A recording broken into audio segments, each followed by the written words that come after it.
See all this technology. This is going to be a super technical baby. That I'm is gonna your have to start. overlord.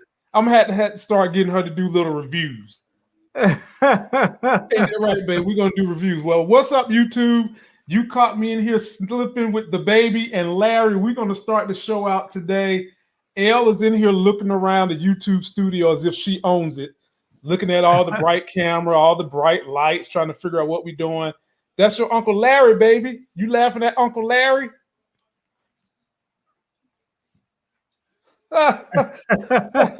Say, hey, Uncle Larry.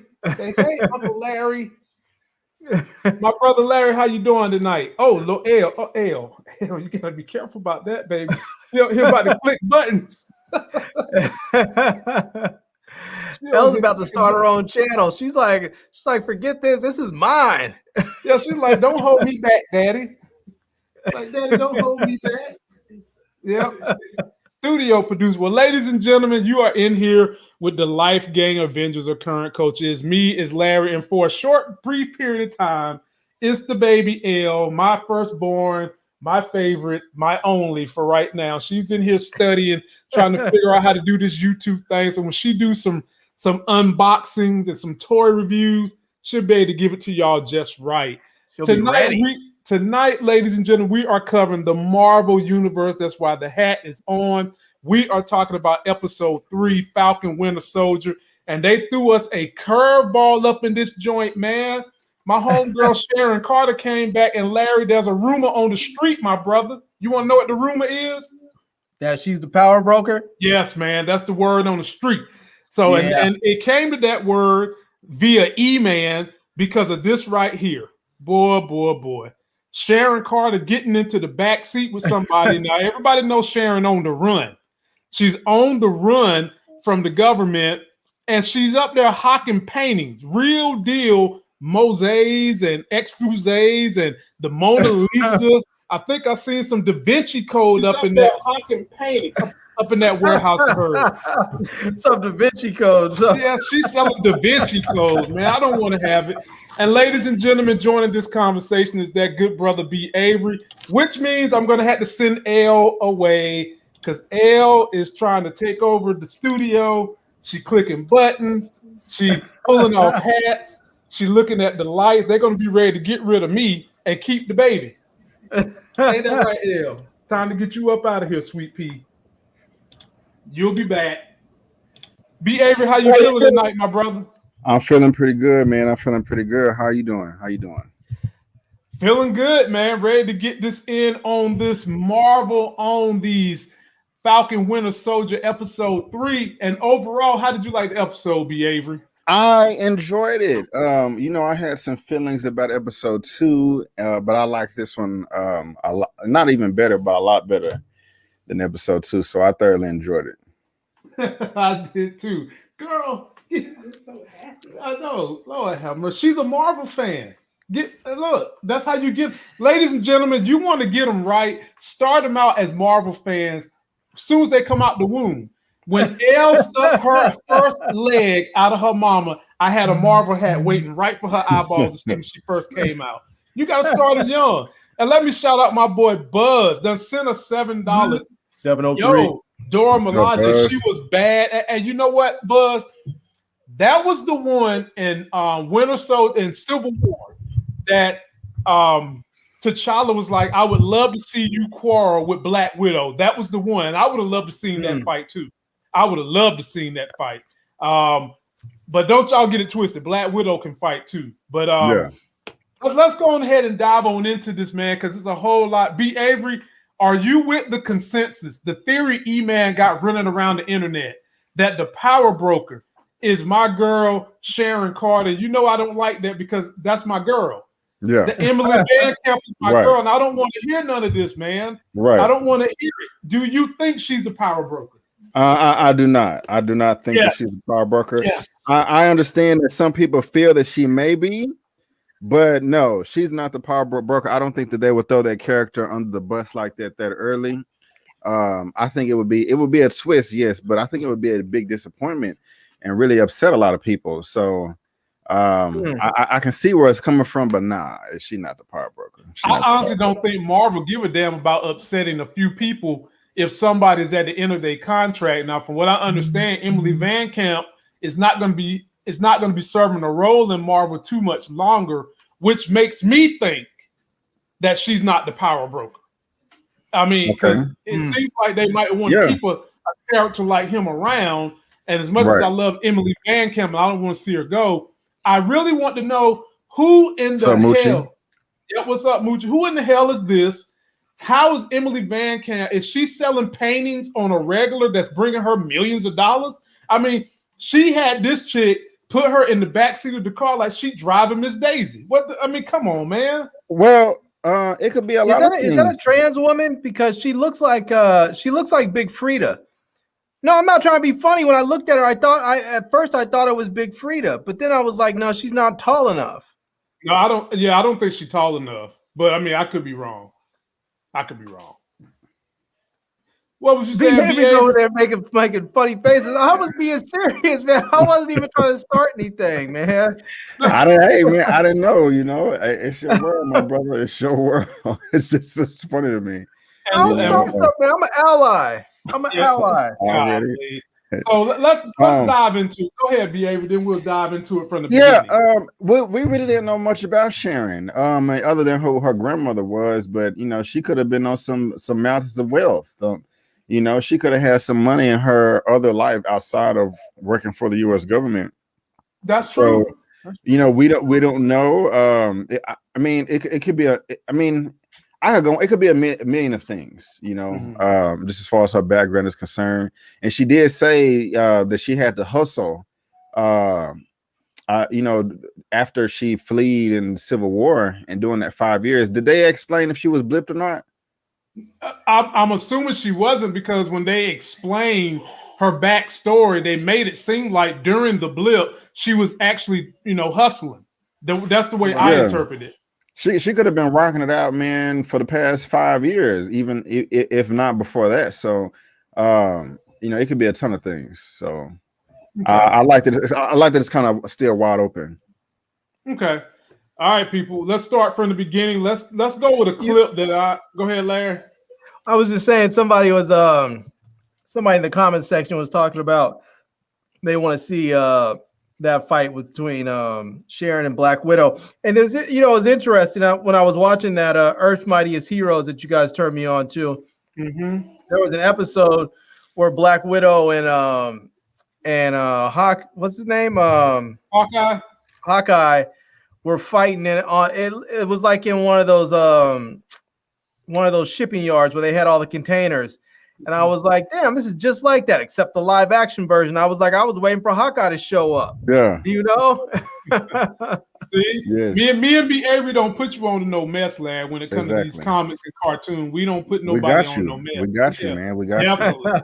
Ladies and gentlemen, the one that stroked me, one of the scenes that stroked me a lot, I'm not going to say the most, but a lot, was this right here, man. I was like, oh, boy, here we go.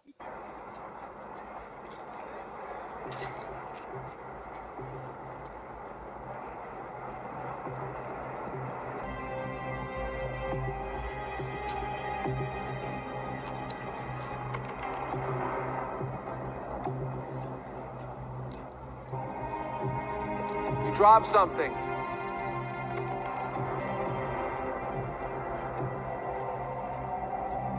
I was wondering when you were going to show up. Didn't go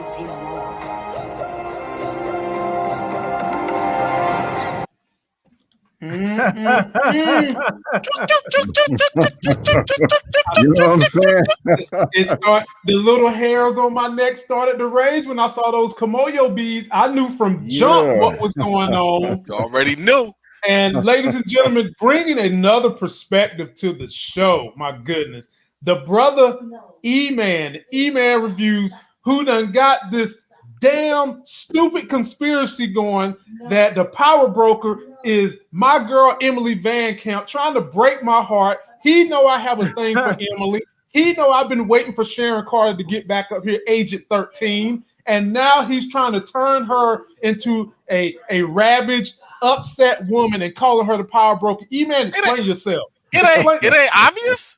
I thought it was obvious. It's not obvious, man. Look, I want you guys to go rewatch the episode. And, again, I know while we watching, you watching for entertainment. Go back and watch it slowly with the small signs that they point out. Listen to the dialogue. Listen to whenever they talk about heroes and how she kind of dismisses that.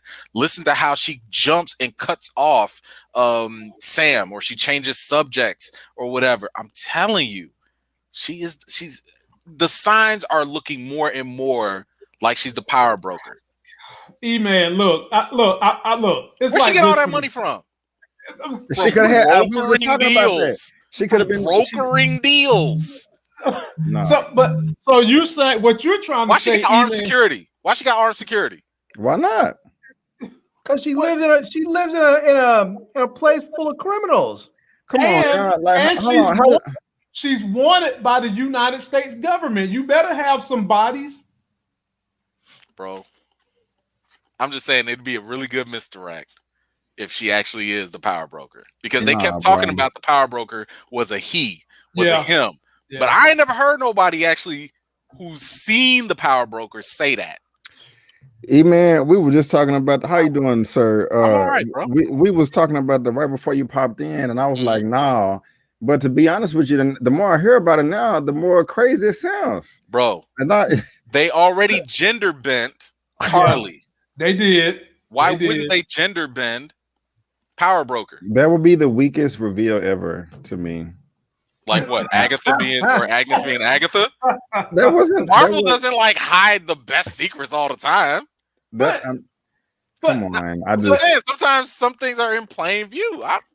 How's she gonna that's just too much of a switch, a jump, She was giving them the shield and the wings and making out with Cap. Now she's like, I'm a villain now. What did she say? It was hypocritical, the whole hero thing. Yeah. The whole hero thing. I'm just saying, go listen to her again with the mindset. Just play with the theory. Just play with it. No, E-man, I'm not disagreeing with you. I'm hating on you because it makes sense to me. Can I give you another one?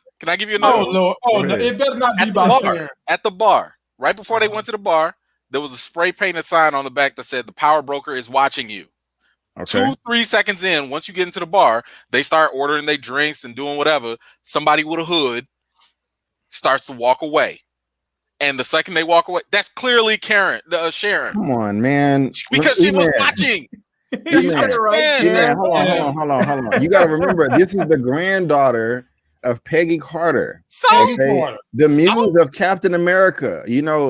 Look at her character in Civil War, and just through that since that film, she just completely did a 180, and her morality just went from heaven to hell. That is a huge leap. Look, and like murdering people. The blip has changed people. Look, she's clearly not even acting like the Sharon that we knew from before.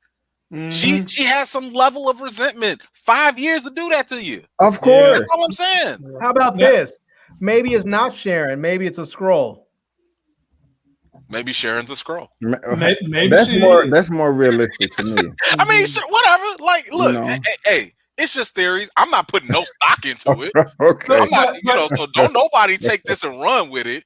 Y'all don't see me making no videos over this. But I just threw it out there. When you connect the dots, it makes sense, but I don't want to hear it because I love this character. I feel you. And think about who came through and shot up the person that was giving them trouble when Sam got the call from his sister. Somebody's watching you. That's why I grabbed this clip. I was going to talk about that when we got there. And so, as a matter of fact, ladies and gentlemen, hold on, real quick. You really think it was her that sent the text message to Carly talking about you took what was mine? I'm going to kill you. Yeah. Okay. She a whole crime mob boss now. I mean, be as much as I want to go against the grain because I don't want it to be her. Maybe what Marvel is doing is making it look like it's her, but it's somebody else. And that could be the case too. Because we do know that somehow, someway, they're going to connect Thunderbolt Ross to the damn power broker. I don't know how. Why? I don't know when, but they're going to connect Thunderbolt Ross to the power broker. Why does Ross got to be connected? For several reasons. Number one, Don't forget who passed down that super soldier serum to Blonsky. That was Thunderbolt Ross that authorized that. And after he authorized that, you saw on the serum. Let me pull this up for you because I did some deep diving. Let me show you something. Diving deep. This right here was the serum that they pulled out the stuff to give the Blonsky to become Abomination. You see it says Weapons Plus Program. And you see it says Dr. Reinstein, who was the doctor that they revealed in this episode. And you see it says Batch 6. That's what they wound up giving to Blonsky. And you see all these serum IDs. That's how many vials they had left over. And we know Marvel is probably going to be moving to a Thunderbolt series because they're going to be doing they're doing She-Hulk. They're talking about Red Hulk getting in there. And I've also read where they're going to try to do a full Thunderbolt series. And for those of you that don't know who Thunderbolts are, that is kind of Marvel's equivalent to the Suicide Squad in DC. And look who's sitting right here at the head of it. Zeemo. But look in the background, you got Thunderbolt Ross as the Red Hulk. And you got a whole host of some other people involved in this thing. E-Man. Is that the Absorber Man? Was that the Absorber Man? Yeah, that's the Absorber Man. Okay. That's the Absorber Man. E-Man. How can you not say Thunderbolt Ross ain't got a connection? Oh, no. I'm just saying, like, I felt as though, I don't know if he specifically will show up here. I think because first of all, I think that if he shows up besides Black Widow, right, I feel like he's going to show up more so in She-Hulk.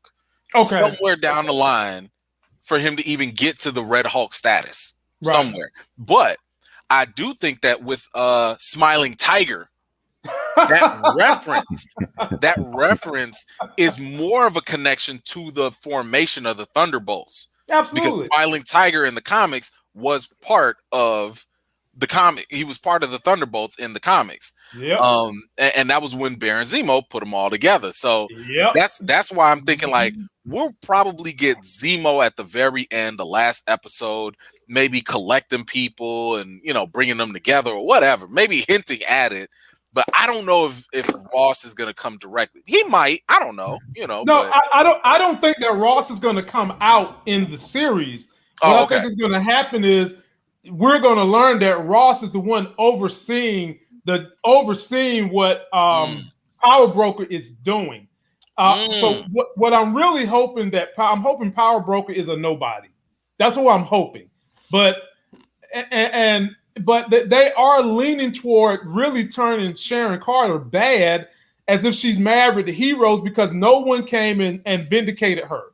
She's mad at Falcon because he got into the same trouble she got into, but now he's a hero. She on the run, having to sell mosaics and stealing the Mona Lisa and copying it and having to sell it and shit. And brokering deals. Oh, powerfully. Stop it. Powerfully. God, Lord. Man, let's start from the beginning. Lord have mercy. I can't even think about Emily Van Camp being... Lord have mercy, my blood pressure. Larry, we're going to come to you first. They opened up with a commercial talking about the Global Repatriation Program, the council. Now, basically, for those of you that didn't catch that, these are individuals that are helping people that were snapped away and came back, get themselves back acclimated to life. Uh-oh. Look at that comment. Highlight that comment. Which one? That last one. Plot twist. Boom. That's it. That's all we needed right there. Hey, man, finally revealed. I tell you right out the gate. Right. Spoiler alert. Wait a minute, man. So you mean to tell me that's why Larry been caking up for lying, talking about the real ruler of Wakanda? See? That's why Larry been trying to defend Thanos as being an environmentalist for the whole universe. See, he's just looking out for people. Telling you. Golly. Telling you. Larry, I'm just trying to help people out there that grew up. They might have been a little weak. They're looking for a little extra strength in their life. Some other people out there that need some deals done. All right, Larry. I'm just trying to help people. I'll tell you who's getting the next bit of serum. It's gonna go to Killmonger. So he's gonna have the herb and the super serum in there all at once, he's going to become a super panther. Man, he's probably gonna die. Panther. Them two ain't gonna mix together. He probably gonna kick the bucket. None of these super soldier people are gonna live. None That's of my prediction. You No. cannot have that many out there. No. Carly gonna die. Her little Asian buddy gonna die. All of them gonna die. So there's gonna be some vials still left around though. So I don't know. As of right now, it's 6. It's 6 left out there right now. It's 6 that are left. I thought it was 12. I thought it was 12. I mean, 20 were made. 20 were made. But I don't know how many of Carly's people have. They're saying the Flag Smashers are using 14 of them. Ooh. I thought it was. I thought it was 8. Well, then then y'all got 6 left. I think John Walker's definitely gonna get it. I was about to say, these two gonna try to get their hands. Yeah. So knock that down to 4. Right. Easily. The U.S. government's getting 1. I would bet. I'm sorry. Where are you getting 14 though? Because they only have 8. They only have 8 super soldiers. I thought when they was let me scroll to when they was having the discussion with this guy with Wilfred Nigel, he said that there was 20 valves. Right. And he make mention that of those 20 valves, 14 have been used by Carly. No, and he her said crew. all 20 were stolen. Okay, all 20 were stolen. Yeah. Okay. Yeah. Okay. So in other words, he's saying that there's 20 still out there. Right. There's 20 out there. Carly, we know, took one. We know the dum-dum that got shot up earlier. He took one. So that's 2 down. The Asian dude got one. Yeah. That's 3 down. So it's 17 plus whatever henchmen that she also got that have it. Okay. Yeah, I thought it was a total of 8. I thought it was a total of 8, including Carly, 8 of them. It might be. It might be. I didn't go back to look, but either way, I'm thinking that John Walker and Lamar gonna get it. Right. I would bet Sharon Carter gonna get it too. Oh no. God. No, here, look. Okay, entertain my wild theory. The fact that they gave her that much screen time in action scenes, I think they're trying to set her up for something bigger. I agree with that. You don't give her Black Widow-esque action sequences and that much time. They went back to her like 3-4 times, to show how she can still handle herself. I don't know where they're gonna go with it, but I think they're setting her up for something bigger. I'm not buying it. Do you feel like Baron Zemo is going to take some of this serum? Now he's supposed to be completely against heroes. He's against it, and I even believe Sam running his damn mouth on that airplane is about to get the first black super soldier killed. Because I don't know if y'all was paying attention when they was on that airplane getting ready to go away. I got a shot of the clip. Take a look in the background. That's Sam on the damn airplane. That's Zemo looking back when he is over there talking to Bucky about Bradley. Yeah. And I think Zemo, who believes that all heroes are bad, and he killed all them other ones. Yeah, I think he's going after our boy Bradley. He better not. He better. Yeah, that would be. I will riot. Yeah, I was about to say people will boycott Marvel if they did that. No, you better not touch that man. He is a national treasure. 100%. This is my prediction. I think at the end of episode 6, of course, there's going to have to be some other type of meeting with Isaiah Bradley and Sam. They better be, yeah. Yeah, and I think that Isaiah Bradley is going to be included in the Captain America Memorial or whatever. The museum has all the yes. I think they're going to include Isaiah Bradley in that and be like, they say something, racism and lost history, blah blah blah, right, and have him up there too as a contributing member of society, and a fighter for the country. I think that would be super dope. Yeah, agreed. From a creative and business level, like inside and outside of Marvel, I think that would be genius. Yeah, I'm more hoping it leans that way, but we'll see. I think it's gonna be that, and Sam is gonna take the shield. Oh yeah, I'll tell you what would be dope is for Isaiah to get the shield and then pass it to Sam. That would be dope too. That would be dope. That would be super. I'd love that. Like if he was the one, the presenter of it, I'd be cool. Yeah. Or I want to see them have a conversation like don't let them fear you. Put fear in you that you're not worthy, and You know, if you have an opportunity, take it. You know, you're just as good, if not better. You know, I want a conversation in that vein right there. Like, you know, stand up, black man, stand up. Like, oh my God, I probably bust into tears. You know? Right. I mean, I'm just having tears with you writing the story right now. Just thinking about it. You know? Now let's talk about something sad. Let's talk about the sad polar opposite of what B. Avery just talked about. That's this bitch ass right here. This guy who has real deal insecurities. Oh boy. He wants that serum, ladies and gentlemen, because he's not secure in carrying that shield. He's not. He gets in here. This man don't fear him so much to the point he spit in Captain America's face. The disrespect, bro. Like, that was like. What is this podcast? This podcast gave the weakest ass Give that man a round of response. applause. That man deserves a round of applause. Look, not all heroes wear capes, but that one spits. That one spits. Okay. You know, He was Cap, everything. as you call him. Dollar store Cap, as you call him, gave the weakest ass response that you can ever give somebody. You know who I am, God. Bro. I was waiting you for the. have to say that. You are just. I was waiting for the the early 2000s, late 90s rock to show up and be like, it doesn't matter.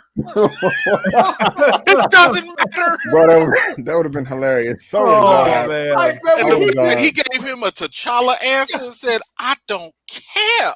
Ooh. Like, fellas, when he literally said that, I'm thinking to myself, bro, you might as well have said, look, you can Google my ass. That would have been more manly than that bullshit he said.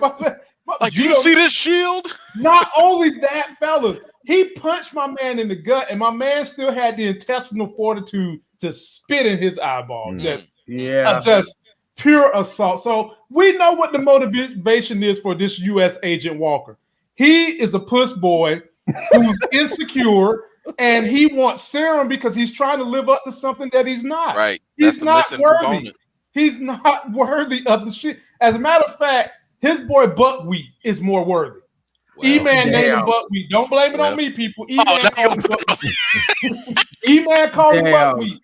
He is more worthy at this point than Agent Walker to carry that shield. I mean, at the end of the day, they got him playing the role of a sidekick, but Agent Walker goes to this man for every almost decision he makes, and he's getting fortified and getting his confidence reinforced by Battlestar. That's what it is. That's what we've been reduced to for Captain America.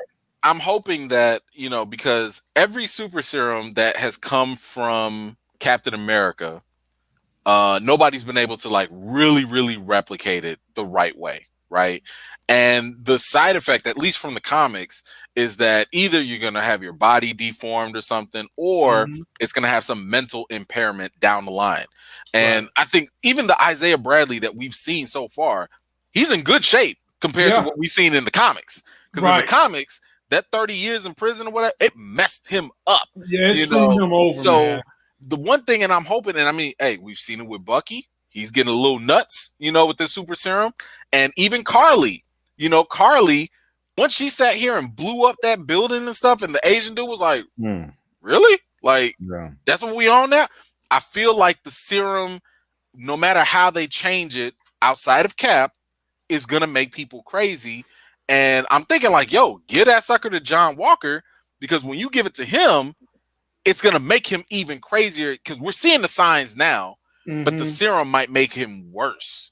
Oh, yeah. So it's I hope they go that route.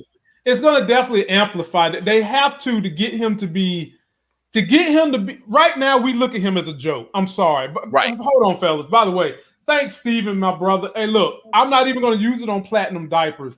I'm going to use it to continue to network with these good brothers like I'm doing right here, putting out good messages, getting you guys informed and entertained with good individuals on YouTube that do good jobs. That's what my mission is. One of my missions of being a life gainer on this channel. And you helped me do that, my brother. So I'm greatly appreciative for that. But we hate this U.S. Agent Walker. They're doing a good job of making him a complete bloody douchebag. And so how are they going to turn him? How are they going to turn him so that we just literally hate him? Who is he going to kill? I'm thinking he might kill Agent Sharon Carter. Would that be enough to make us really hate him and take our vision away from him being a douche who is really not a hero at all? He's a douche. Well, definitely. I can see him harming her. I don't think they'll go as far as killing. I don't think they'll kill her though. No. Okay. I think he'll kill Carly. What? Yeah, I think he would kill Carly, like taking justice in his own hands, because America first. And that's actually a good idea, because they've been struggling trying to get us to sympathize and empathize with her, and for me, there's no connection there. Especially in this episode, they're showing her with the Mama Duke or whoever that was. Right. Like, oh, she has feelings and caring, but I was always on the fence, or they was on the fence with her character, but now she's like truly bad for blowing up people like that. I mean, I don't care that they was holding on to stuff. That's not an excuse to blow them up. Right. To that point though, like at first, before I got to the part where she blew people up, because that clearly I think was a turning point for her character. Before that, I was like listening to what Dr. Nagel said, and he was like, yo, like they got these camps. They got these camps out here where people are able to, the post-blip refugees are catching diseases and stuff. And then the GRC, the place that she ended up robbing or whatever, they had 6 months of medical supplies and food and all this stuff. And it's like, why are y'all sitting on all this stuff and not giving it to the people who, Carly eventually goes and sees someone who dies as a result of that. So like for that point, I could understand why she would be so angry at the GRC, but to kill everybody like that is, that crossed the line.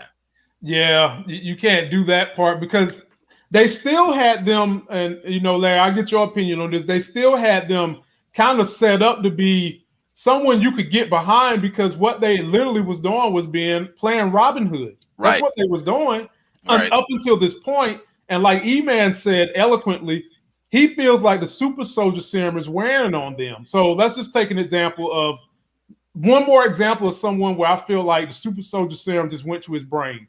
The last episode, homeboy that decided to go run out there, push down a damn telephone pole, and just, bruh, that had to be what are you doing? Either that was steroids or the super soldier serum, clearly affecting his ability to think. Larry, what you think? Yeah, man. I'm still bugging on that whole daggone scene. I never understood that. That was just ridiculous. It was a super soldier serum. It wasn't steroids. It was a super soldier serum. The brother was tweaking. Yeah, right. One world. Come on, man. Jeez, Lord help. Well, why did everybody got to have an outcry before they die?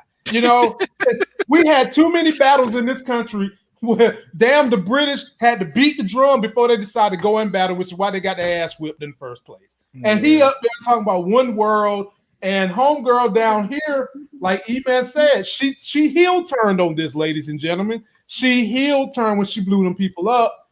And now it's going to be a matter of, you put this same stuff in U.S. Agent Walker, and he's trying so hard to be bad. He reminds me of Eddie Brock.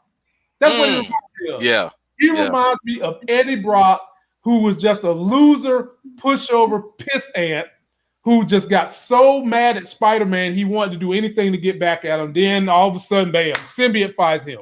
Yep. It looks like we're going down that road with U.S. Agent.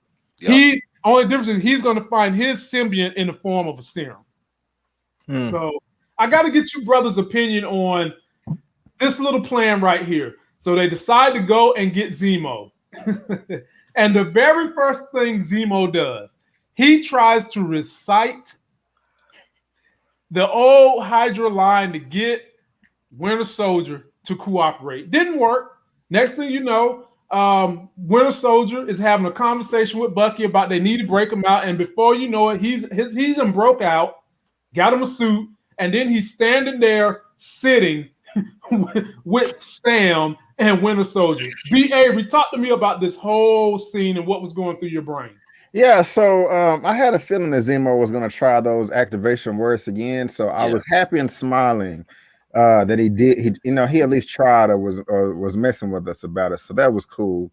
And I like how they transitioned through this hypothetical situation of them showing the breakout and Bucky talking to Sam. they didn't spend too much time on it. They didn't spend that much screen time on it, so it made the episode go by faster. Well, not go by faster, but you was able to put more into the episode because they didn't spend so much time on this. My thing is, though, I was a little bothered, to be honest with you, because I kind of, and I've seen the episode twice by now, I kind of feel like they were a bit too relaxed and trusting of Zeemo, and just let him walk around too freely the whole time. Like, they just didn't think like he could, reach around the corner somewhere, get a gun, get a knife, and just shoot or stab them and escape. That was a bit weird to me. But other than that, it was pretty cool. It was dope. Yeah, and let me shout out these super chatters, man. I appreciate you, Steve, for coming back with another super chat. Big ups to you, my brother. And D Weave, I appreciate you too. Like I said, you guys are allowing me to spend my time helping build networks for our growing black panel of superstar YouTubers. I'm very grateful. And me and E-Man said this last week about Carly. Never trust a young lady who give you the smile Carly gave. We're going to say the same thing about a white guy who gets broken out of jail within 24 hours. If he smiles at you like this, you can't trust him. And to your point, B. Avery, in the end, closer to the end of the show, you saw where there was a breakdown in that trust for a few seconds. There was a breakdown in that trust. So, Larry, I'm going to come to you. How was you feeling about the breakout of Zeemo and this team up? I mean, we knew it was going to happen, so it wasn't like there was a whole lot to feel. I mean, the last episode when they first started mentioning, we were like, okay, we know what's happening. We know Zemo's coming out. We knew he was coming out because I think we even saw him in a trailer when he was standing up on top of one of those shipping containers. So we knew it was coming. It was kind of fun to watch it happen. It's always kind of fun when people do those little, how they do it type scenes and showed how they broke them out. So, yeah, it was just okay. I'll be honest with you. This whole episode to me was just okay. I wasn't really taken by it. I was sort of underwhelmed, and I've been really waiting. They kept talking about how this show's really going to hit on racial issues and touch, really talk about stuff in a real poignant manner. And we're 3 episodes in, heading to episode 4, and I don't feel like we've really gotten much of any of that. We got a little bit. I think you're spot on. You're spot on, because even remember last time we talked on here, I was saying I was with you because you were saying like episode 2, we still haven't gotten there, and I was like, yo, episode 3 is going to be where I'm really going to make a determinant on how deep this show is going to get. And we still have not really gotten there. They've danced around a lot of this stuff. They danced around. We can kind of project and inject our own little thing, like, he's probably talking about, they're probably going there. But the show really hasn't hit the nail on the head with that topic yet. So I'm with you on that, Larry. I'll tell you what it is that, and it's starting to make me nervous about if this show is going to get any better, because during the lead up to this, we kept hearing Anthony Mackie saying, I don't want this to be the first Marvel thing that flops. I don't want this to be the first thing. And that, to me, sort of indicates that they don't really have a lot of confidence in the project. Like, maybe people will like it, but it may be weak and has the potential to flop. And, I'm not getting that what I thought we were told we were going to get with with really touching on race in a lot of different ways. There's been some action, some sort of traditional Marvel action and whatnot. But it's just for me so far, it's really sort of fallen flat. It's like they've had a couple cameos. They're pulling out recycled jokes, like the whole one with them in the back seat of the car. You're not gonna move your seat up, are you? Nope. We knew it was coming. It was okay, but it was just, I don't know. I really want them to. I want them to go deeper. I want them to go deeper. I hate to have to make comparisons to WandaVision, but WandaVision is the only other Marvel series we have to compare right now, and WandaVision was the shish. It's facts. These are facts. Can I ask you a question? Yeah, man, go for it. Would you still feel the same if you didn't have those expectations of race in the story? That's a good that's a good I question. don't know. To be honest with you, I don't know. And that's one of those things where people should be careful about putting certain things out into the universe, because then people do have expectations. Yes, that is very yes. I mean, that was one of the reasons I think why I loved WandaVision so much, because when WandaVision came out, I had zero Nobody told us expectations nothing. for it. I had no idea what the show was going to book. I went in there completely open to allowing anything to happen, and anything did happen, and it was great. And this show, it's been... look. I don't want to say it's a disappointment, because I just don't want to go there yet, but so far it has been a disappointment. I mean, it's on the hook. It's on the hook right now, right? Like, it's time for y'all to put up or shut up for this show, because I agree with you. We're halfway through. That's what I'm saying. This was my benchmark for seeing, like, how deep are y'all actually going to go with this, because Sam is tiptoeing this stuff. He's not saying very much of anything right now. You know, he could. There are so many moments where he could. And don't get me wrong, I get it. Even as a writer, you might want to tease certain things to have people thinking and having a conversation. But bro, you haven't even like rocked the cradle. You haven't done anything. You haven't rocked the boat at all. Now, do you not feel like they want Sam to be that way, because he's not trying to rock the cradle? This is a guy who was unsure that he should have kept the shield. So do you feel like he's tiptoeing? Because let's just be honest about this. For a long time, black men weren't supposed to speak up about race issues if you want to advance yourself. Can I be real with you? Can I be real with y'all? Go hunt it. Go 100. I think this is more Anthony Mackie than anything else. If you listen to Anthony Mackie's interviews, just in general, he is that Mr. I don't want to talk about race. Yeah, I know I'm black, but I don't want that to be like, that's him. That's him. He's the guy where like he'll make comments like, you know, yeah, I love black brothers and I love to make sure we got opportunities, but you know, I don't care if the person's black if they do the job right, and like he's the guy that likes to be right in the middle, you know. And I'm not saying that's bad. I'm just saying that's him. From what I've seen. I was about to say, I'm not making that judgment. I'm just saying this sounds more like they making Falcon into him, into his image, rather than making him something else as a character. I'd be upset. You know, because right now, the promises that we've been given right now, and we're at the halfway mark. I don't see the whole putting race as a prominent thing. I don't see it. I don't even see the inklings of it. At least in the comics, it was teased with little things like people would come up to him and be like, man, not my Captain America. And, you know, like the news would have the conversation about racism. At least those things were out there and we knew it was coming for Sam to deal with it. Right now, the closest thing we have is the injustice done to Isaiah Bradley, but it's like Sam isn't even making that about race. He's making it more personal. As in, like, y'all did him wrong, not you did a black person wrong because y'all have historically been racist. He's not going there with it. So I think they dance. I'll tell you what I would like to see. I would like to see, and this is going to sound a little jacked up, but I would like to see the U.S. like maybe if the super serum is out there, it's all been used up, and the U.S. government wants some more of it, and they go back to Isaiah and they're like, we need some more of your blood.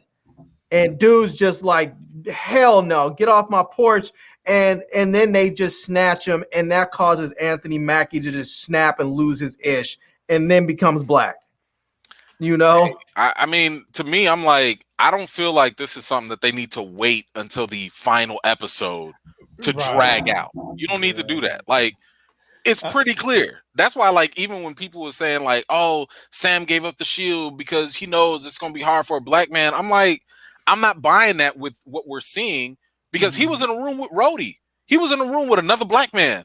If you can't talk about racial issues with another black brother, a sister to another black sister, then clearly it's not your issue. Clearly that's not on your mind. You know, I can see if you don't want to talk about race to other white people. I get that. But if you can't even talk about it with Rhodey, like, he's literally like one of the only black people in the MCU. Hell, and I could easily see Rhodey wanting to talk about race. I could see Rhodey at this point being more candid than Sam about race. Right. Right. Because Don Cheadle don't care. No, he don't. He Y'all don't not- care. Y'all not wrong. Y'all not wrong, but I still have faith. I mean, be angry. I do too. It could happen. I'm just saying, but right now, it ain't looking too good. But my thing I'm is, hoping. I'm like E-Man. It can't happen the last episode. Right. Now, I'm thinking that they are going to do hope. something. I think they will do something with Bradley that's going to make us feel like, okay, now the culmination of all the things y'all said are going to happen. But it can't happen the last episode. It needs to start at least episode 5 and carry over into episode 6. So I need it in 4. I need exactly. I need it right. Y'all need to stop playing. You only have 6 episodes. I'm just saying, like, what are we supposed to do? Wait until season 2 before we finally start dealing with it? Like, again, that goes to like what Brandon and Larry was talking about, the expectations. Y'all sold us on the idea that race was going to be a prominent factor in this whole series. It's halfway through and it hasn't even been a thing. I mean, and here's the thing. These series are supposed to be about developing these other characters and telling us more about these other characters. Yeah. I don't really feel like I've gotten to know, Sam that much better. I'm learning more about Bucky than I am Sam. Yeah, but I don't feel like I've learned that much more about Sam. I want to know more about him. He's been very guarded. We learned more about Zeemo this episode. Like, I didn't know Zeemo was this damn rich and got Jeffrey Butler. More about Sharon. Bro, we learned more about Sharon. See them dance moves? Oh no, be Avery, no. The Zeemo fist. I knew somebody was gonna go there. I got the picture too. Look at it. My man was pumping it. Yeah. I got a good laugh out of that. Bro, if that don't become a TikTok. But E-Man, that is traditional white dance right there, man. It is. Hey, we got the 2-step, they got the fist pump. Yes, man, they got the fist pump. You don't know how to dance, you do a little 2-step, you know. Exactly. But they got the little you shaking up that can, baby. Shake it up, baby. Roll the dice. You was gonna roll the dice right after that. Oh man.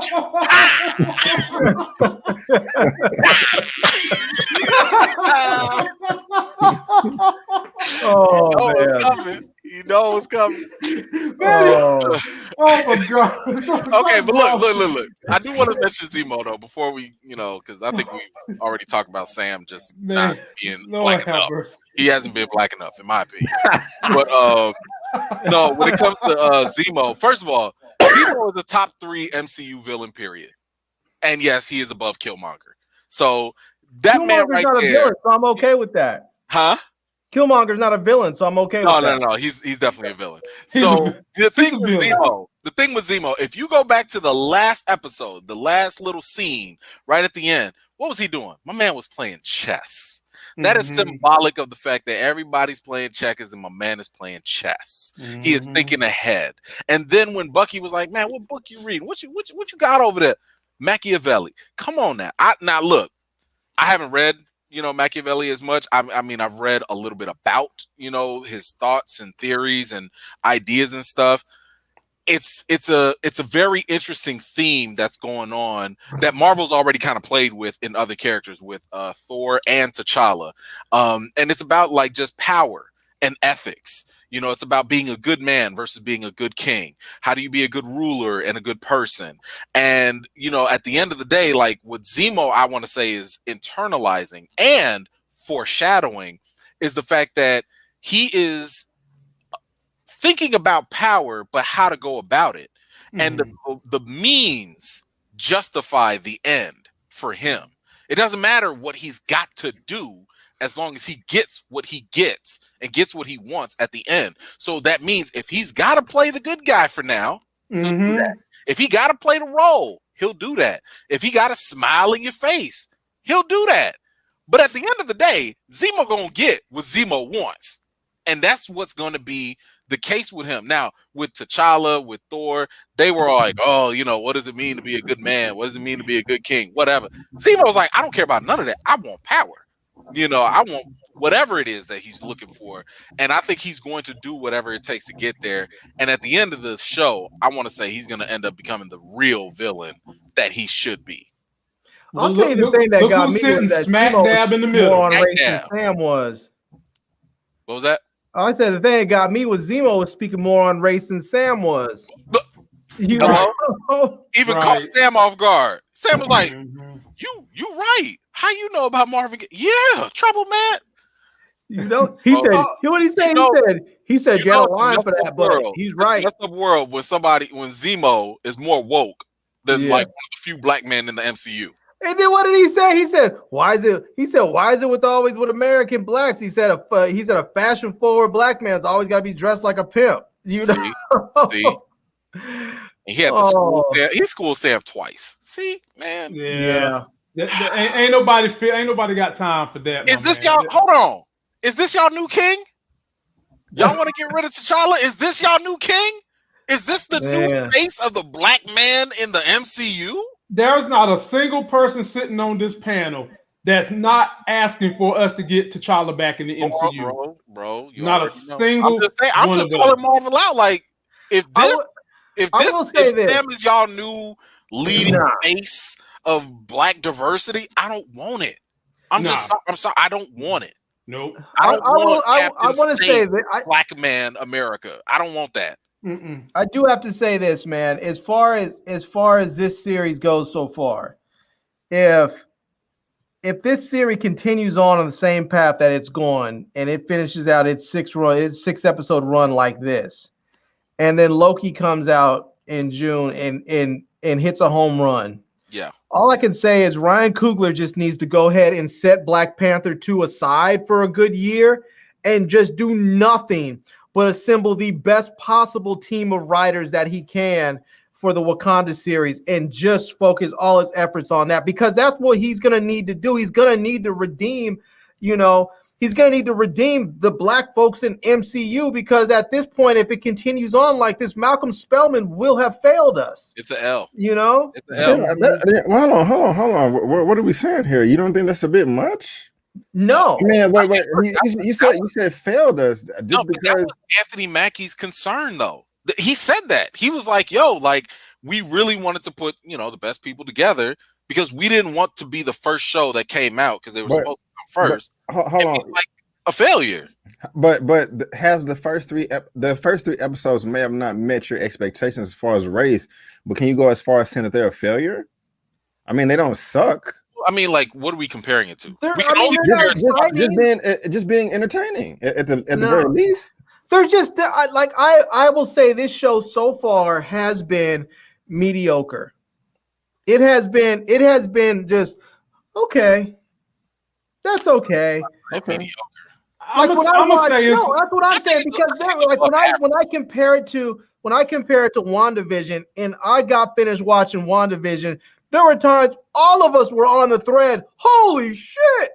Now, back and forth. I don't feel like we've had any of those movements on here. To be fair, WandaVision took some time to build up. It did. The first 3 to 4 episodes were dragging. But at the same time, we had a lot of fun looking at all the sort of Easter eggs and all that stuff. I don't feel like we're getting any of that in here. We had a lot of fun plucking at all the Easter eggs, and then there was a lot of build up at what's happening. I'm just not feeling like we're getting that. We're not getting that same level of excitement with this show. I think personally that's by design, because WandaVision is supposed to set up Doctor Strange too.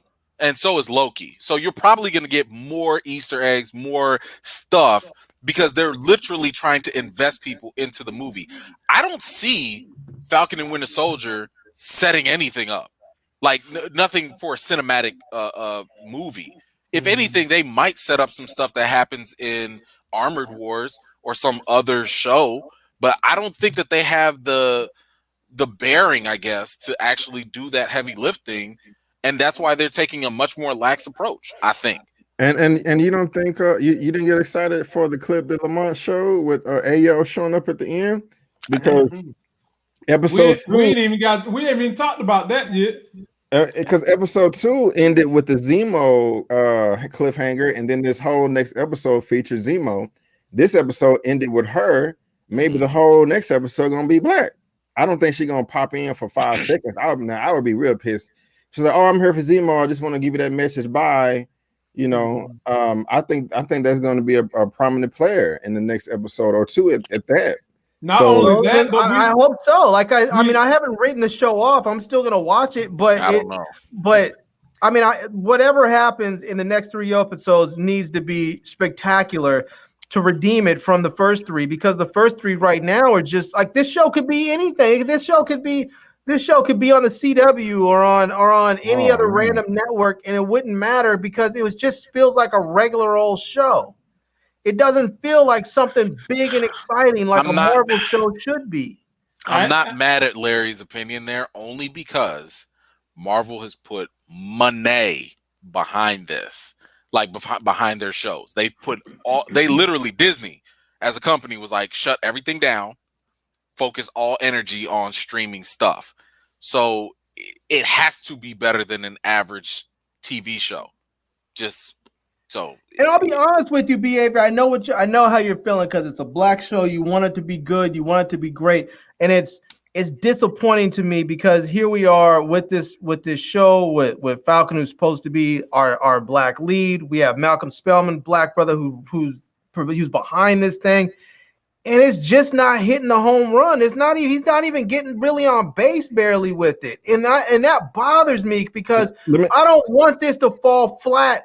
And then when it comes to doing the next project, they're like, nah, we threw so much money at you guys, and it just didn't work. People just aren't really there. Yeah. We're just going to go ahead back to the old model and start giving a whole bunch of money to white folks and give you guys a table scrap. I don't want that. I mean, I feel like when you get the ball, you have to run like your life depends on it. That's it. You may have to hit a career-ending injury at the end of it, but you have to go for it. You have to go all out. And I don't feel like this show's going all out. No, I don't think it is as bad as Larry is saying. I'm going to say it's okay, but I'm not going to say it's mediocre. And I think it's above that. It's above that. And there are Easter eggs in this thing. We just haven't been going through them the way we did in WandaVision. The show, I can agree that we might want a little bit more pop because it's on a streaming service. But for someone who and I'm a little different because I understand comics and stuff like that a little more than maybe someone who just picks it up and starts watching. So I'm entertained thoroughly. Right. But someone who's new to the MCU or just getting into comics, they might feel like the show is a little flat unless you're someone who understands all the MCU and you're trying to follow little pieces by little pieces, and you're entertained with this the same way you was entertained the first 4 episodes of WandaVision when that seemed very, very slow. When I said the same exact thing, as someone who knows the comics, I was entertained because I know it's building upon something else, which is what I hope this is getting ready to do too. And I think it is. Now, I can understand the disappointment where you wanted to intervene more of the black social narrative because they put a speck of that in here and they haven't watered that flower. It ain't even grown yet. So I get that disappointment. But overall, as a show, I can't say it sucks. I can't say it's mediocre. I'm going to say it's okay. So it's okay at this point. I'm still entertained. I am too. They got 3 episodes to blow us away. And now since Larry talked about theories, I want to jump into one real quick with y'all. With them popping up with the Dora Milaje, basically they upset because Zeemo killed the King and a Black Panther. That's what Zeemo did. Zeemo did that. Now, you guys are familiar with Dr. Doom's story, right? Doom War, when you had Liberia and you had him go all the way to Wakanda. And before he gets there, he actually goes and talks to the Panther god Bass about taking all their vibranium. And Bass allows them to do it. He teamed up with Zeemo. And in the end, T'Challa had to put some chemicals on the vibranium to render it powerless so that it wouldn't team up well with Doom's magic. Yep. Because this brother was damn near unstoppable. You had everybody coming to Wakanda to help T'Challa, and they couldn't do nothing with him until T'Challa and Shuri figured it out. Yep. Could we not get a spin of that by them popping into Dora Milaje? Because it dovetails right with that story, E-Man, and B. Avery and Larry. Do you think we could get to that point? Could this be a foothold in where they want to go with this story? And B. Avery, I'll give it to you first. Hey, the sky's the limit. I don't know, because honestly, I've never heard of that story before. I mean, I always knew that Dr. Doom was going after the vibranium, but I never knew he was chopping it up with Bass himself and man, and all that. So hey, we'll see, but I'm not too sure. Big Larry, how you feel about that kind of story arc? Yeah, we're not going to get that. Not unless they recast T'Challa.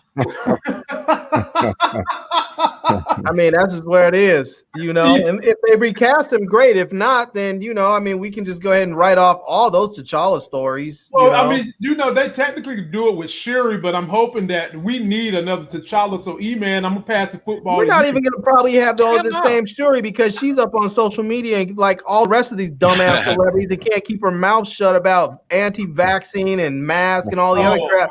Nah, they put a muzzle on her. You're making lots and lots of money, and you're in a franchise that could last damn near 20 years for you because you're young enough. Just shut up. I would just get off social media, to be honest with you. Me too. Yeah. If that was me, I'm done. Yeah. Go hire a professional social media manager that will send out your tweets and your Instagrams and all the other stuff, and will do it professionally. And you just don't bother with it. It gives you plausible deniability. Hey, that wasn't me that tweeted it. It was my social media manager. I fired them. They gone now. I was hacked. I don't know. Right. I mean, you can say all that good stuff, man. I mean, so fellas, in closing, I'm gonna start with you, Larry. What do you need to see in the next episode to make this thing pop a little bit more for those of us that are saying we're bored? Wait. Before we go there, sorry to interrupt. Oh, you good? Can we talk about like how this? Does that make sense to y'all? Because in Civil War, T'Challa prevented Zemo from killing himself, which allowed him to go to jail still and be in that German prison. But now she came for Zemo. Like, is she coming to kill him? She coming to take him to Wakanda? Like, she taking him to Wakanda. She's not coming to kill him. I'm just saying, if that was the case, why didn't y'all take him to Wakanda in the first place then? Or you taking him back to the German prison? Like, no, it's like this, E-Man, that they gave the rest of the world an opportunity to serve justice. And now that he done broke out, obviously you can't do your job of keeping him in prison, but let Wakanda do what we need to do with him. That's how I'm looking at it. Right. Or she could be one of the Wakandans that disagreed that he was put in jail. She could have been like, no, let's take his head, because you don't always agree with the king or the president. You know what I'm saying? And they got the Dora Milaje fall in line. They are not gonna. They follow Killmonger up until the last moment, of course. But that's a point. You mean their king? No, man. They followed their king. Nah, man. That's not what happened. That's not what happened. No, Larry. No. Not even part of the movie. He said no, man. By the way, we didn't talk about this chick right here, Selby. We have to.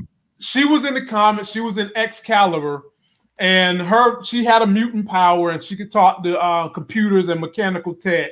And obviously, in the MCU, they changed her up, and then they shot her dead. So they ain't doing nothing. There goes that. Yep, she's out the window. For those of you that in the comment section wanted to know about that, that's what happened. Do we know she's dead? We saw her get shot, but do we know she's dead? I want to say she is. I think she's dead, like man. She got shot like around here, like close to the shoulder, chest area. It didn't look like she got like popped in the heart. In the head shot? I thought she got it in the head. I thought she got shot in the like the shoulder area. Yeah. Maybe she did. What's his name? The scientist got popped in the head. Yeah, he's done because Zemo shot him. It was a chest shot for him. Yep, Zemo shot him right up in the chest. I thought he got a head. Or maybe not. Maybe I was just thinking the blood coming out of his mouth. Let me ask y'all this: how did y'all feel about Sam's phone going off and it was his sister? Man, I thought that was funny as hell. Come on, man. You remember put your phone on vibrator, just turn it off. Generic tension. Man, I thought that was so corny. I was like, bruh. And I really wasn't even feeling the way they approached we about to have tension in the room. That kind of felt a little slow ball to me too.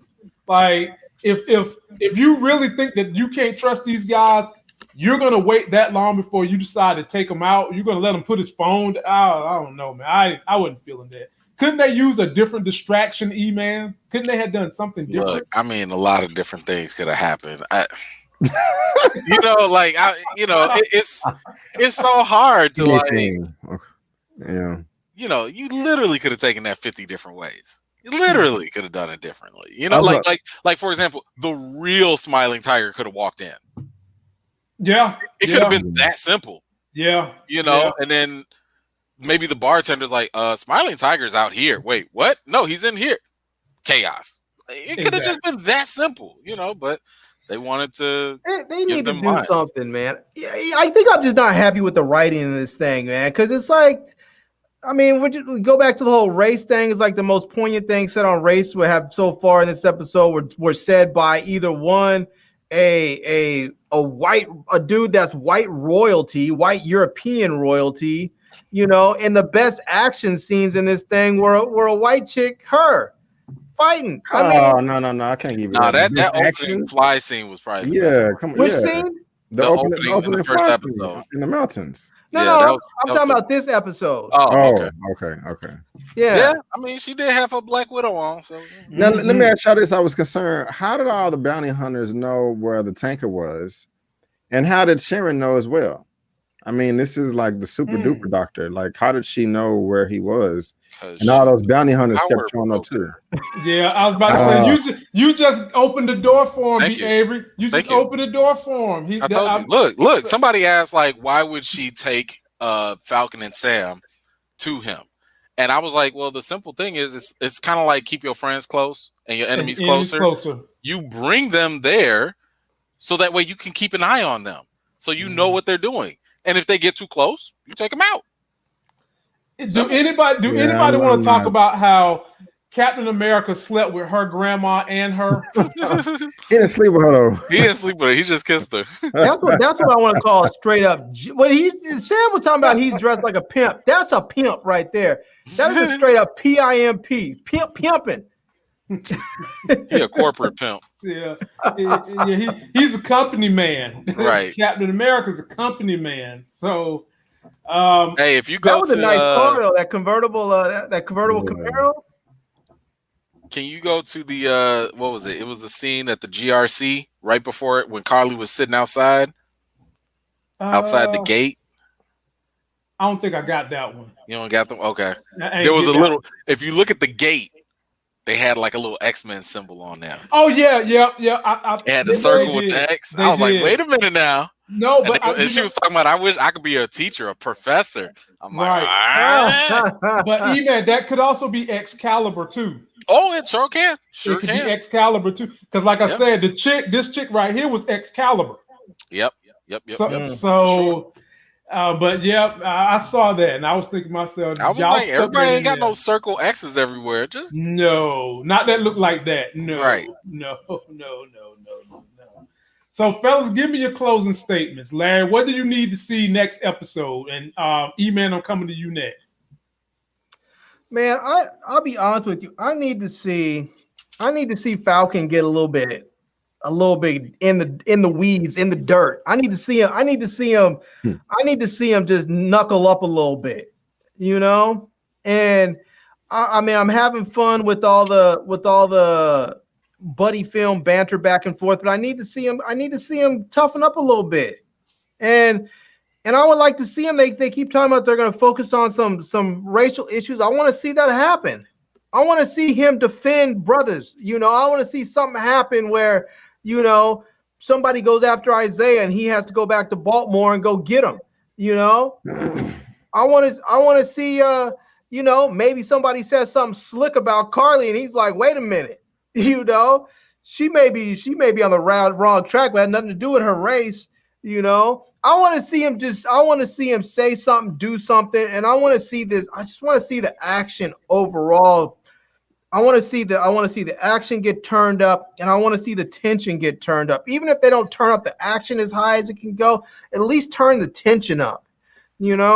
I have not in this entire series in these 3 episodes felt like they were anything but safe the entire time. Okay. You know? Okay. All right. E-Man, what you think? What you need? Man, What you need to happen? I think a lot of that, yeah, because I mean, I'm not expecting big, huge climactic stuff to happen until episode 5 or 6. So at least I would like the next episode to jump into the race stuff. Because again, this is what y'all sold us on. And if you're only going to give it to us in the last 2 episodes in the final arc, like, you know, it's like you lied. You know, like that's not the case. And we've been bamboozled, you know. So I would like for them to actually get to that. Because of course we got to the point where Sam was talking about maybe I made a mistake, you know, maybe I should have gotten the shield, and maybe I should have broke it and stuff like that. That was the closest we got to him getting to an angry black man. That was the closest, and it still wasn't even about race, you know. So I'm like, I need y'all to actually get there. Of course, I'm always a big fan of pushing the actual story, making it more complex. I think we have enough setup. We have enough idea of what's going on in the post-blip era. We have enough idea of the stakes that are going on with the super soldier serum being out there. Move forward. You know what I'm saying? Like, if you want to show me a little I'm always down with more Zeemo. He can give me more of those little fist pump dances too. That'll be fine. You know, but like, just give me more, because we're done waiting for this to blow up. Okay. You know, you set the stuff up with Sam and Bucky in the first episode. You set up the world environment in the second episode. In this episode, you basically told us what's at stake. Let's get to it. Okay. I don't want no more dancing around. Except Zeemo. What you need? What you need, B. Avery? I won't say that I love the show at this point. But as far as what I need is, I think they just need to continue doing what they're doing. Because to me, they have set up everything that I think that we all want, that we're all saying right now. And I think that they're going to get there. Especially in episodes 5 and 6, like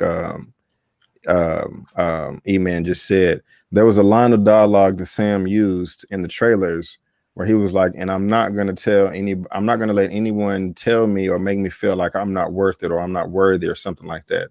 And that line I'm still waiting for. And I think that's going to be either the launching off point or the midpoint where those racial issues do kick off. You know, I really have faith that, yeah, Isaiah Bradley is going to come back in a prominent way. If not in action, at least, you know, some important conversation. You know, because they always say, go to your elders, you know, for your wisdom and knowledge. And this is the perfect setup. It would be stupid for them not to do that, you know, and I think that's coming. And, you know, that one scene between them may be enough, you know. Yeah. We'll just have to see. But like I said in the beginning of us talking about this, I have faith. And, you know, we're halfway there. You know, it's not all that yet, but you know, a lot can still happen in these 3 episodes, right? And you know, so E-Man, you were saying that you feel like they are, like they're sort of shaping Falcon towards Anthony Mackie instead of Anthony Mackie towards. So does that mean that we're never going to see the Ronin story arc? The Ronin story arc. I don't know. Like, I mean, they already changed Falcon's background, like where he came from. Like now he's from Louisiana because Anthony Mackie's from Louisiana, you know. But I mean, and I think what is being kind of apparent, and I hate to say this because it sounds like I'm hating on Anthony Mackie, but I'm really not. If you look at his career trajectory, he's not good at leading, and a lot of times he gets upstaged by his co-stars. And this is no different right now with Bucky. We know more about Bucky. I can sympathize more with Bucky. Sam is still being he's still being guarded. You know, he's still like tiptoeing around what he's feeling and what's really going on with him and stuff. Like I said, we almost got a hint of a real emotion when he was like, man, maybe I should have broke the shield. and that was it. You know, I'm like, bro, like let loose, like let's have some meaningful conversations, like treat somebody. You know what I'm saying? Like cuss somebody out. I don't know, something. So I don't know, man. I don't know if we're gonna get it. I mean, it's possible. You know, again, we've gotten more Bucky. He's supposed to be top billed here. He's supposed to be the number one. The show starts off with the Falcon first. You got 3 episodes to bring it home. You got to close out them final quarters. He got on you. I don't know how you turn it up. I don't know how you go from where he's at now and then you turn it up and everybody feels like, yeah, this was the Falcon. Short of him, maybe the moment he gets the shield, that's when we're going to get a new Falcon or something. But right now, it's kind of like I feel like he's the sidekick to Bucky.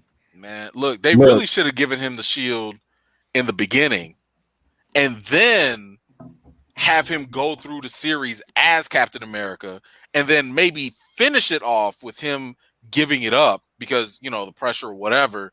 And then the very final episode should have been like, boom, U.S. agent, here goes John Walker. Okay. You know? Another thing, though, on the cool, we got to be honest, man. Majority of Black people don't like talking about race, you know, or speaking truth to power. It makes majority of Black people uncomfortable. So that's just another reason why I'm right now okay with him not just, you know, speaking how he truly feels. I think it's coming though. I really do. I don't know. I don't think that's the case. I mean, we could talk about race and it ain't like making us uncomfortable. I think it's white folks that are traditionally uncomfortable with talking you don't think about race. you don't think Black people are a lot of Black people maybe we live with it. We live with hold it. on. How would we be uncomfortable talking about it? I'm just in my experience. I'm talking about Black people in general. You know, I would too. Black people. I get what you're saying. I get what you're saying, Brandon. A lot of Black people don't want to talk about. I'm just thinking about maybe it's just my circles. I don't know. Of just me growing up. You know, race makes Black people uncomfortable. This is what I agree with you on behavior. It was like that when we was growing up, but nowadays you've got more stars standing up for Black issues, from LeBron James to DL Hughley to all these people that have a microphone, and a lot of people in my circles that has trickled down to the people who are not rich and on the grind, that are willing to stand up for some of these issues. But that's only if it's blatantly obvious and or overt. You know, I mean, I think part of that is depending on where you are geographically and to some extent to people's age. Because I know, like, what the people that I've experienced that are down south, a lot of people down south don't like talking about race. It makes them very, very, both Black and white. Right. And other places, people, the older they are, don't always like talking about. Like my mom does not like talking about race. Facts. You know, but people that are younger, people like our age, your age, my age, we're more willing to talk about race. And no, that's a great point though. Like I think geographic location, because B, you in Texas, right? You in the South, right? So I'm all the way up here in Chicago, right? Man, we will talk about race anywhere. On the corners, in the restaurant, it don't matter, you know, and it's not something that makes us uncomfortable. So, you know, I don't want to discredit, you know, whatever your circles experience or anything like that. But for me, it's nothing. Like we could talk about it, but the only people that are uncomfortable are usually white folks or people that don't have to deal with race. Well, that's been my observation. You got people that like, I got friends that are like, man, America is just so deep seated in racism. But when it comes to solutions, they freeze up. I'm sorry. It is. Of course it is. Yeah, that's a given. Yeah. But I still see too many Black people in Texas, around the world, when it comes up with actually trying to do something about it. Mm-hmm. They only want to move if they get the approval from white people, or they'll say like, "Oh, I'm just gonna pray about it." And that makes me angry as hell. I just got to pray about it. I just got to pray. You know, anything else they can remove that. You know, and I don't have a problem with prayer. I believe in prayer 1,000%. So I'm not trying to, you know, I'm not trying to say that. I get annoyed with the prayer only thing. The faith no without action. works is dead. You Yeah. know, that's my issue.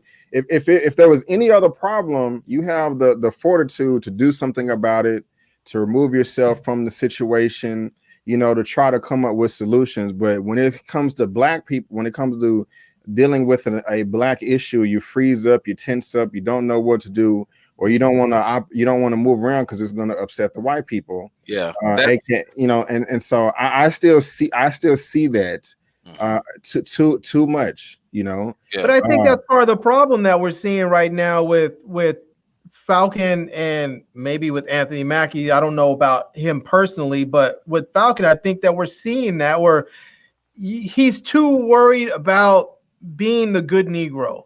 He's from the South. He's too worried about risking his position and upsetting white folks instead of using the power and the position that he actually has to move people forward. Instead, he's just worried about being the good Negro and not upsetting the white folks. And that's exactly what we don't need. Exactly. Right. That's not what we don't need it, but I like it because it's realistic to real life, in my opinion. Sure. And I think that I want in real life. I want to be watching a superhero show. We all wake up at different times. We're all at different levels of our awareness and consciousness. And Anthony Mackie, or in the MCU, Sam, you know, may not be there yet. I hope that he wakes up in some form or fashion during the show. But I think his character is kind of a good representation of what majority of black people feel and speak and do about race in this country.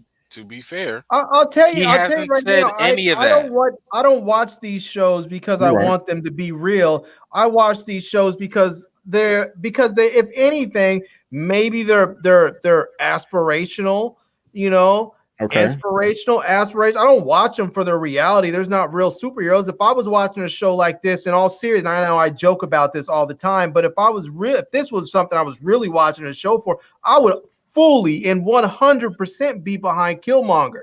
I would not be down with T'Challa. I would be like, nah, bro, y'all been out there for God knows how many centuries and left the rest of us out here. I would be right there riding with Killmonger. Hold on, Lamont, are we out of pocket?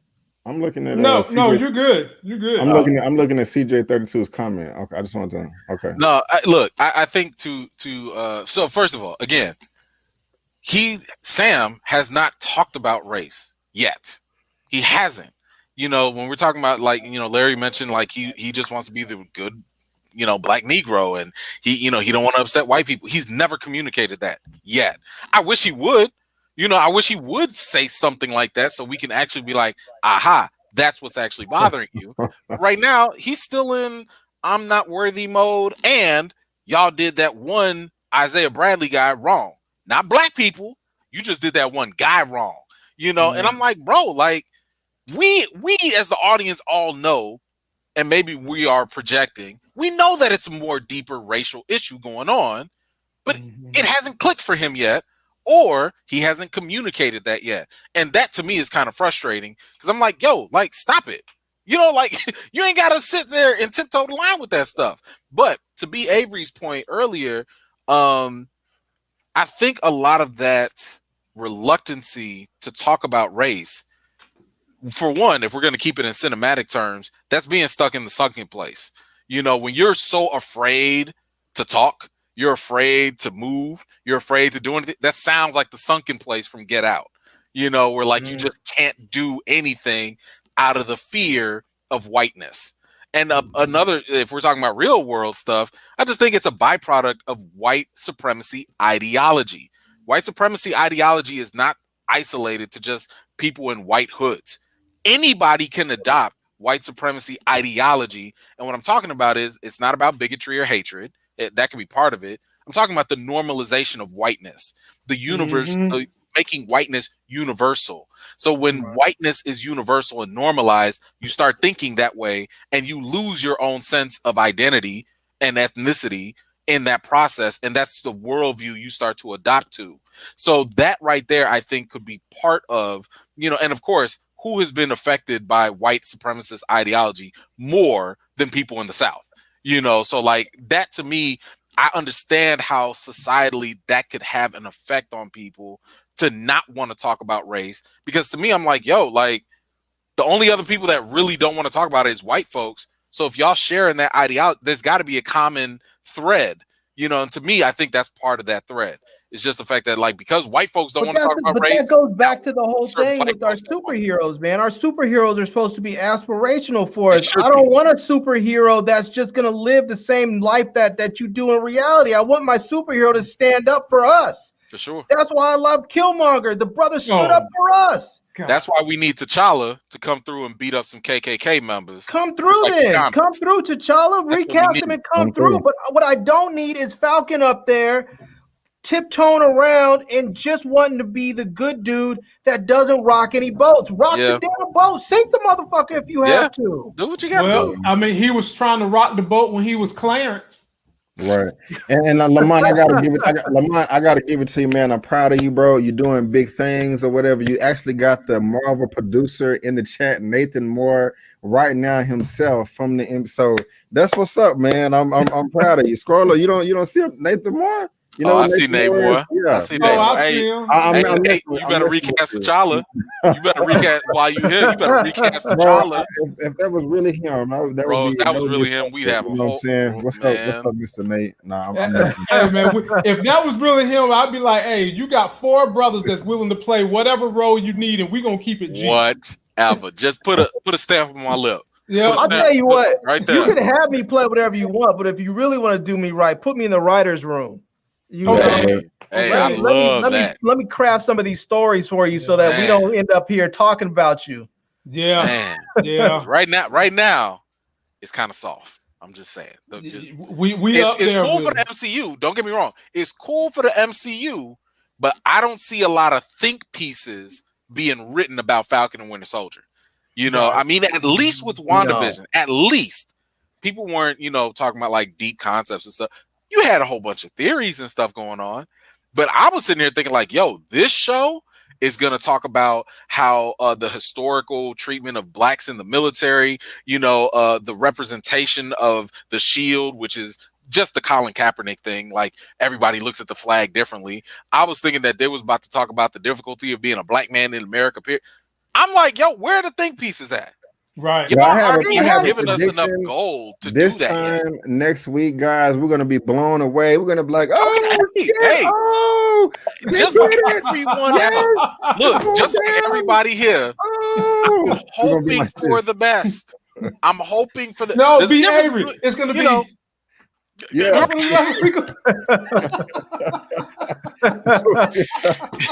I'm telling you, man. Seriously, what E-Man was saying, think about the missed opportunities they had when they were taught when they brought in Isaiah, because we have all those stories, the history of black men coming back from World War II, from Korea, and being denied their GI Bill, and having a full generation between World War II and the next generation of white veterans that came home and were able to send their kids to college. They were able to go to college themselves. They were able to buy homes with VA loans.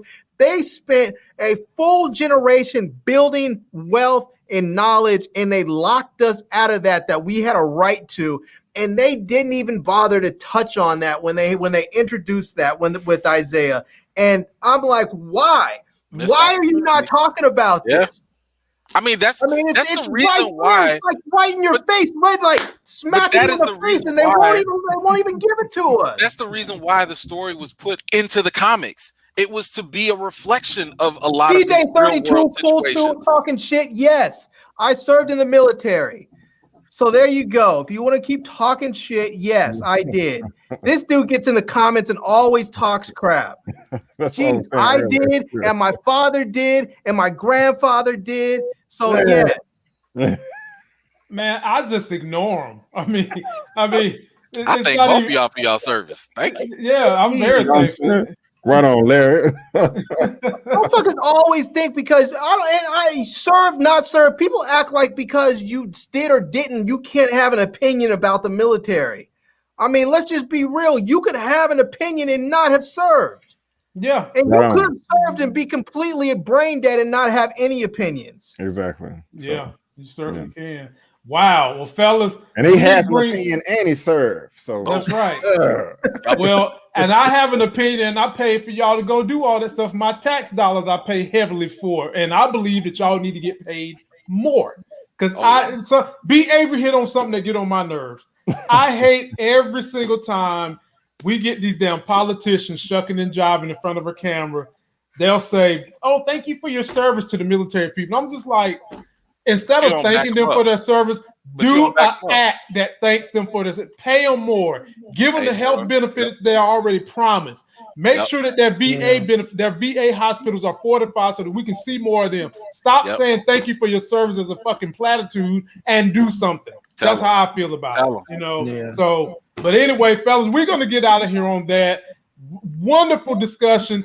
And whenever you need to come to a channel where you're going to get black excellence running down rabbit holes that you never saw coming, this is the place to come to. Any one of these brothers will take you where you need to go. Subscribe to all their channels. It's Larry. It's E-Man. It's Just My Opinions, B. Avery. Links are in description. And until that next Sex is Hell video, which we will be on B. Avery's channel Sunday. E-Man's got some stuff he's dropping this week. Check out Larry for the tech. We'll see you guys on Sunday. Peace. Peace.